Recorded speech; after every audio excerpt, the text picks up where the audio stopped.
एक साधक ने महर्षि रमण से साक्षात्कार के विषय में कुछ प्रश्न किए।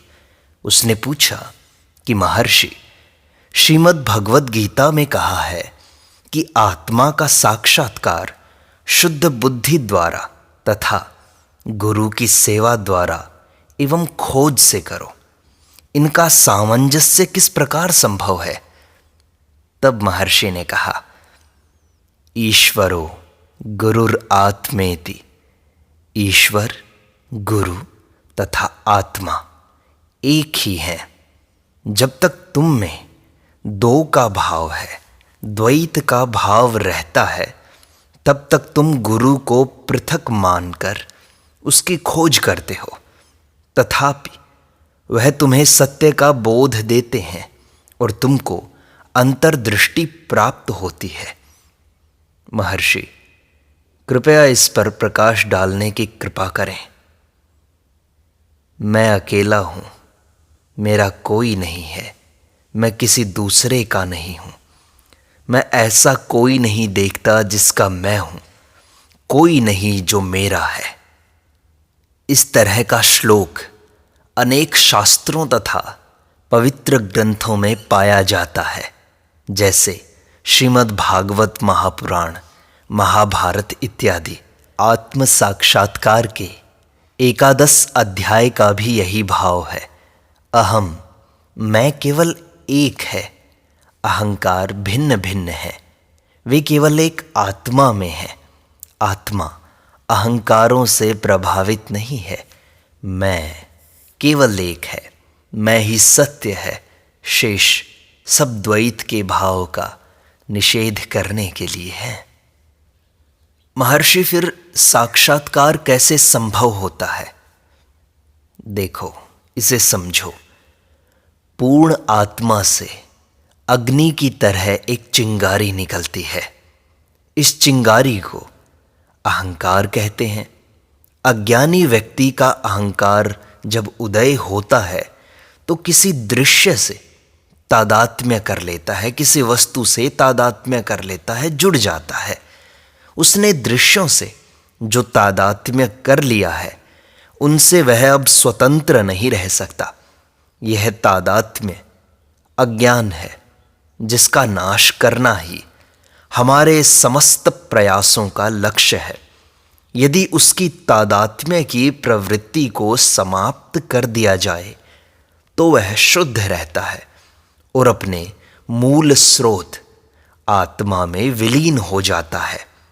शरीर के साथ मिथ्या तादात्म्यता को देह आत्म बुद्धि कहते हैं। इसके नष्ट होने के बाद ही उत्तम परिणाम आ सकते हैं। महर्षि, तो इस देहात्म बुद्धि को नष्ट कैसे करें? हम सुषुप्ति में, गहरी नींद में देह तथा मन से बिना जुड़े हुए रहते हैं। नींद में हमको न तो मन का भान होता है, न देह का, गहरी नींद में। किंतु अन्य दो अवस्थाओं में, जागृत एवं स्वप्न में, हम शरीर और मन से बंधे हुए रहते हैं। यदि हम देह से संबद्ध होते हैं तो हम सुषुप्ति में बिना देह के कैसे रहते? हम अपने आप को उससे अलग कर सकते हैं जो हमसे बाहर है, न कि उससे जो हमसे ही जुड़ा हुआ है, अभिन्न है, हमारी आत्मा है। इस प्रकार अहंकार शरीर से अभिन्न नहीं है। जागृत अवस्था में इसकी अनुभूति करना नितांत आवश्यक है। जागृत, स्वप्न एवं सुषुप्ति, इनका अध्ययन केवल इस दृष्टिकोण को प्राप्त करने के लिए करना चाहिए। शुद्ध अहम का अनुभव दो अवस्थाओं अथवा दो संकल्पों की संधि में होता है। अहंकार उस कीड़े के समान है जो पकड़ी हुई वस्तु को तभी छोड़ता है जब वह दूसरी पकड़ लेता है।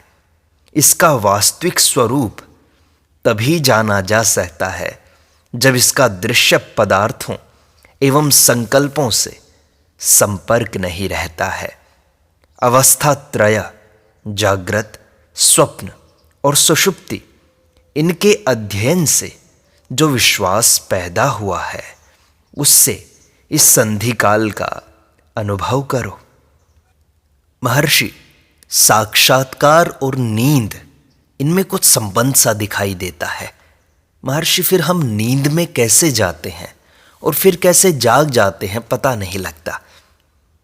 इसको भी समझो। रात्रि होते ही मुर्गी कुट-कुट बोलती है और उसके बच्चे उसके पंखों में जाकर छिप जाते हैं। तब मुर्गी नन्हे बच्चों को अपनी सुरक्षा में लेकर रात्रि में घोंसले में सोती है। प्रातःकाल बच्चे तथा मुर्गी बाहर आ जाते हैं। मुर्गी से आशय अहंकार से है, जो समस्त संकल्पों को एकत्रित करके रात्रि में सोने चला जाता है। सूर्योदय के साथ ही रश्मियां उदय होती हैं, जो सूर्यास्त के समय फिर से इकट्ठी कर ली जाती हैं। इसी प्रकार जब अहंकार अपने आप को जब प्रदर्शित करता है तो अपने सारे साजो सामान के साथ करता है, और जब वह लुप्त होता है तो इन सब के साथ ही लुप्त हो जाता है। तो महर्षि, सुषुप्ति कैसे प्रतीत होती है?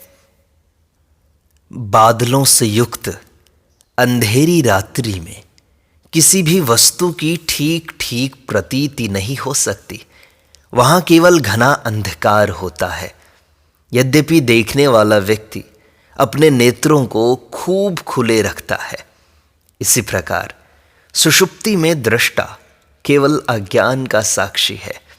महर्षि, हम गहरी नींद में जितनी देर तक रहना चाहें उतनी देर तक क्यों नहीं रह सकते, और जागृति के समान उसमें भी अपनी इच्छा से क्यों नहीं रह पाते? इस अवस्था में भी सुषुप्ति बनी हुई है। हम सदैव ही सुषुप्ति में हैं। इस अवस्था में भी जागृत रहकर उसे प्राप्त करना आवश्यक है। वास्तव में उसमें जाना अथवा आना ऐसा कुछ भी नहीं है। उसकी जागरूकता ही समाधि है। एक अज्ञानी व्यक्ति बहुत काल तक सुषुप्ति में नहीं रह सकता, क्योंकि उसकी प्रकृति उसे बाहर आने को मजबूर कर देती है। उसके अहंकार का नाश न होने से वह पुनः उदय होगा, किंतु ज्ञानी पुरुष अहंकार को उसके मूल में ही नष्ट करने का प्रयास करता है। ज्ञानी का अहंकार भी प्रारब्धवश बारंबार उदय होता है। आशय यह है कि ज्ञानी तथा अज्ञानी दोनों का अहंकार अंकुरित होता रहता है, किंतु अंतर यह है कि अज्ञानी का अहंकार उदय होने पर अपने मूल से पूर्णतया अनभिज्ञ रहता है, अथवा उसे स्वप्न तथा जागृति में अपनी सुषुप्ति का पता नहीं रहता है। जबकि ज्ञानी अहंकार के उदय होने पर उसके साथ अनुभवातीत अनुभूति का आनंद लेता है तथा सदैव अपने लक्ष्य को इसके स्रोत में दृढ़ रखता है। यह अहंकार हानिकारक नहीं है, यह जली हुई रस्सी के समान है। इस रूप में यह निष्फल रहता है। अपने लक्ष्य को निरंतर अपने मूल स्रोत में रखने से हमारा अहंकार मूल में ही विलीन हो जाता है, जिस प्रकार की नमक की एक गुड़िया समुद्र में विलीन हो जाती है। महर्षि श्री रामकृष्ण परमहंस के अनुसार साक्षात्कार या निर्विकल्प समाधि 21 दिन से अधिक नहीं रह सकती। यदि अधिक समय तक रहा जाए तो व्यक्ति की मृत्यु हो जाती है। क्या ऐसा है? देखो, जब प्रारब्ध नष्ट हो जाता है, अहंकार पूर्णतया विलीन हो जाता है, फिर उसका लेश मात्र भी शेष नहीं रहता। यह अंतिम मुक्ति है। जब तक प्रारब्ध संपूर्णतया नष्ट नहीं होगा, तब तक जीवन मुक्त पुरुषों में भी अहंकार शुद्ध रूप में पुनः पुनः उत्पन्न होता रहेगा। 21 दिन की अवधि संबंधी कथन में मुझे अब भी संशय है। ऐसा कहा जाता है कि 30 अथवा 40 दिन उपवास करने से व्यक्ति जीवित नहीं रह सकता, किंतु अधिक दिन तक उपवास करने वाली व्यक्ति हैं, जैसे 100 दिन तक उपवास। आशय यह है कि उनका प्रारब्ध अभी शेष है। महर्षि, यदि आत्मा को स्वयं का भान है तो मुझे अभी साक्षात्कार क्यों नहीं हुआ? मुझे भी आत्मा का भान, उसका पता क्यों नहीं है? देखो, द्वैत नहीं है। तुम्हारा वर्तमान ज्ञान अहम भाव के कारण है तथा सापेक्ष है। सापेक्ष ज्ञान में दृष्टा एवं दृश्य का होना आवश्यक है, जबकि आत्म जागृति सहज है तथा उसे किसी दृश्य की आवश्यकता नहीं है। स्मरण भी इसी प्रकार सापेक्ष है। जहाँ दृष्टा के रूप में स्मरण करने वाला होना चाहिए तथा दृश्य के रूप में स्मरण की जाने वाली वस्तु होनी चाहिए। जब द्वैत नहीं है तो किसे कौन स्मरण करेगा? महर्षि, जब ये शरीर मर जाता है तो फिर ये जो झूठा अहंकार है, मिथ्या अहंकार है, इसका क्या होता है? अहम वृत्ति ही अहंकार है। सूक्ष्म रूप से यह संकल्प रहता है, किंतु स्थूल रूप से यह मन, इंद्रिय तथा देह को भी सम्मिलित कर लेता है। गहरी नींद में यह सब अहंकार के साथ ही लुप्त हो जाते हैं। तथापि आत्मा तो रहता है। मृत्यु में भी ऐसा ही होगा। अहंकार का आत्मा से स्वतंत्र अस्तित्व नहीं है कि वह स्वयं ही अपनी सृष्टि कर ले अथवा नष्ट हो जाए। यह आत्मा के एक यंत्र के रूप में क्रियाशील रहता है तथा कभी कभी निष्क्रिय हो जाता है। आशय यह है कि यह उदय तथा लुप्त होता रहता है। इसे जन्म तथा मृत्यु माना जा सकता है। सापेक्ष ज्ञान का संबंध मन से है, आत्मा से नहीं। इसलिए यह भ्रम पैदा करता है एवं स्थायी नहीं है। एक वैज्ञानिक का उदाहरण लो। वैज्ञानिक पृथ्वी के गोल होने के सिद्धांत का प्रतिपादन करके उसे अकाट्य सिद्ध करने का प्रयास करता है, और जब वह सो जाता है तो सारा विचार नष्ट हो जाता है, उसका मन शून्य हो जाता है। जब वह सुषुप्ति में है तब पृथ्वी गोल हो, चपटी हो, कैसी भी हो, कोई भी महत्व नहीं रखता। इससे तुम देखोगे कि इस प्रकार का समस्त सापेक्ष ज्ञान वृथा है। मनुष्य को इस सापेक्ष ज्ञान के परे जाकर आत्मा में रुकना चाहिए, स्थिर होना चाहिए। इस प्रकार का अनुभव ही वास्तविक ज्ञान है, न कि मन द्वारा प्राप्त किया हुआ। महर्षि, आपने साक्षात्कार प्राप्त कर लिया है, तो आप बाहर जाकर सामान्य जनता को इस सत्य का उपदेश क्यों नहीं देते? तुम्हें कैसे मालूम कि मैं उपदेश नहीं दे रहा हूँ?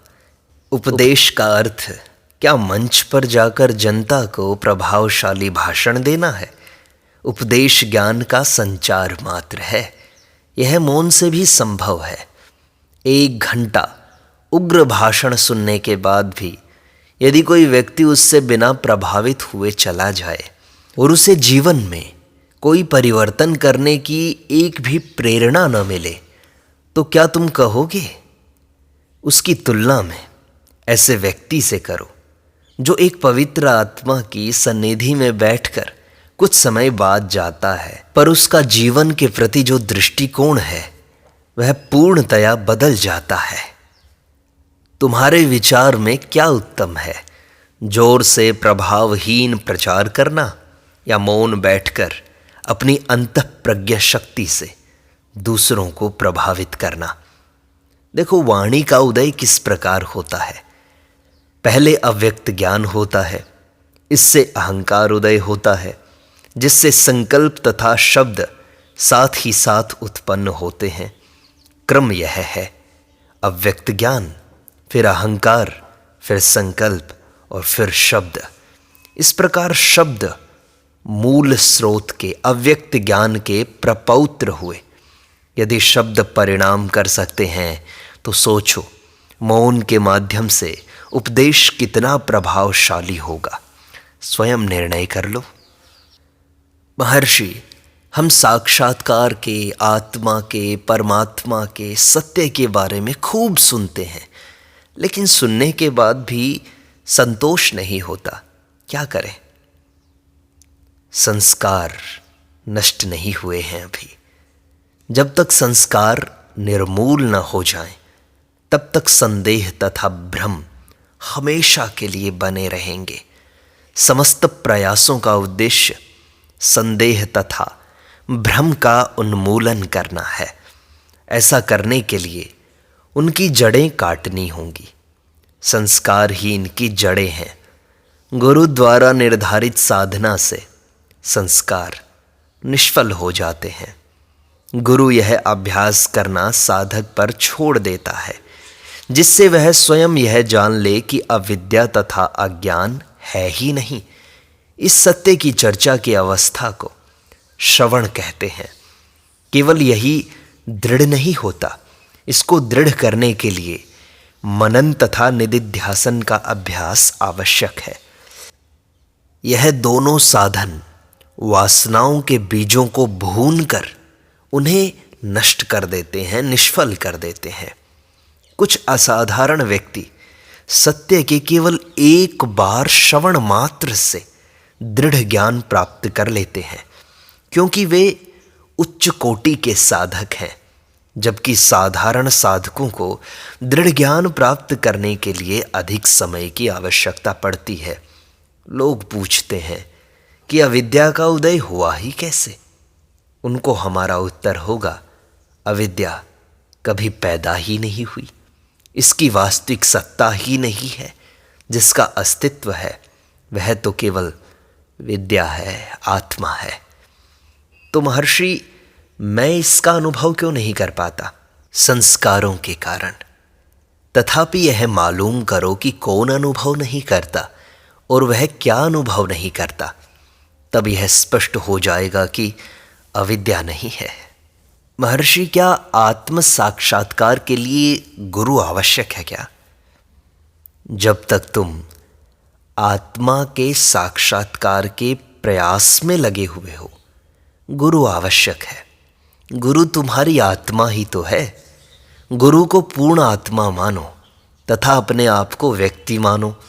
द्वैत की इस भावना का लोप होना ही अज्ञान का दूर होना है।